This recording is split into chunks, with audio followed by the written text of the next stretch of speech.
Hej, jag heter Johanna Watson. Och...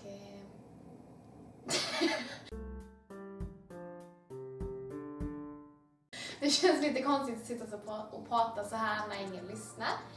Men jag tänkte att jag skulle börja vlogga. Jag har nyligen kommit hem från Afrika och börjat mina studier igen. Så jag tänkte att det skulle vara bra att ha någonstans där jag kunde samla alla mina tankar. Särskilt med tanke på allting som har hänt. Jag kommer nog återkomma till det. Så, jag behöver en plats där jag kan samla mina tankar. Först tänkte jag dagbok, det är en klassiker. Men, så kom jag fram till att vloggar antagligen skulle vara bättre. För då slipper jag få kramp i handen av att skriva för mycket. Ja, i alla fall.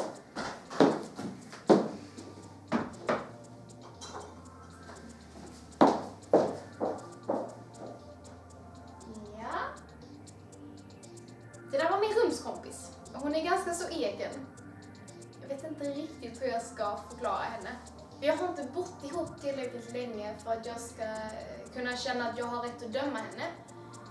Även om hon ger mig nya anledningar att ifrågasätta mitt beslut att tacka ja till att bo med henne varje dag. Hur kommer det sig att vi flyttar ihop så här sent på terminen, kanske du undrar? Jo, jag hade ju hoppats på att jag skulle kunna bo själv och stå på mina egna ben och sådär. Efter dessa månader som gått har jag förstått att utgifterna blir allt för stora. Och jag har helt enkelt inte råd att bo själv. Så för några dagar sedan, när jag var ute med en gammal gymnasievän, Mikaela Stamford, så jag vet inte, på något sätt så kom pengar på tal. Och jag berättade om att jag sökte en rumskompis och dela lägenhet med. Och då tittar Mikaela på mig med road min och säger: tänk att du skulle säga så till mig idag. Du är den andra personen som har sagt så till mig. Verkligen.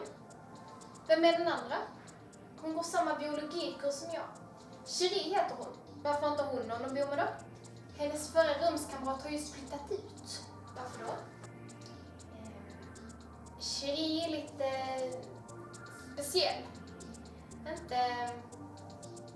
Inte dålig människa eller så, men speciell. Detta gjorde mig självklart lite orolig. Jag menar, det kunde vara så allvarligt att Mikaela kände behovet av att varna mig för det. Men jag kom fram till att hon antagligen överdrev. Och att Cherie bara var lite enstörig av sig. I alla fall så gick jag med på att träffa henne.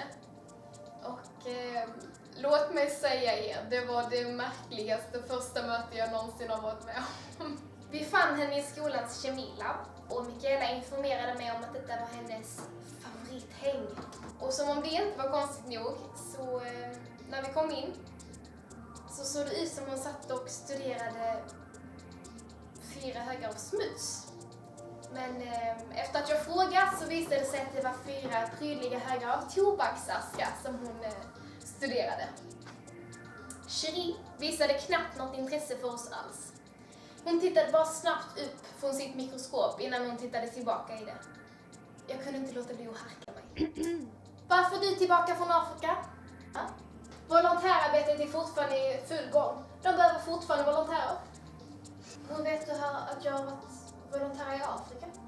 Störde det på stark lukt av olika kemikalier? Va? Nej, inte särskilt. Bra. Hur är det med ljud? Beror väl på varför vi pratar om. Jag tänker ljud på timmar som kanske inte är optimala. Jag hade väl helst undvikit det, men jag kan leva med det. Vad tycker du om fiolen? Fiolen? Som ett instrument. Ja, spelas den rätt så kan det vara ett vackert instrument. Varför alla dessa frågor? Om vi ska dela lägenhet så måste vi veta vad som stör den andra. Vem har sagt något om att vi ska bo ihop? Jag gjorde det. När jag pratade med Mikaela häromdagen. Så är du intresserad? Du vet ju ingenting om mig och du vill att vi ska bo ihop. Jag vet att du har varit i Afrika och att det var som volontär. Jag vet att du och Mikaela känner varandra från gymnasiet. Och jag vet att du ärvt den där klockan, inte från din far utan från din bror. Adressen är 221B, Bagargatan.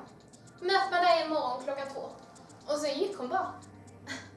Jag tror jag hängde med hakan i flera minuter efter att hon gått. inte riktigt bestämma mig för vad jag ska tro om henne. Hur kunde hon veta de här sakerna om mig?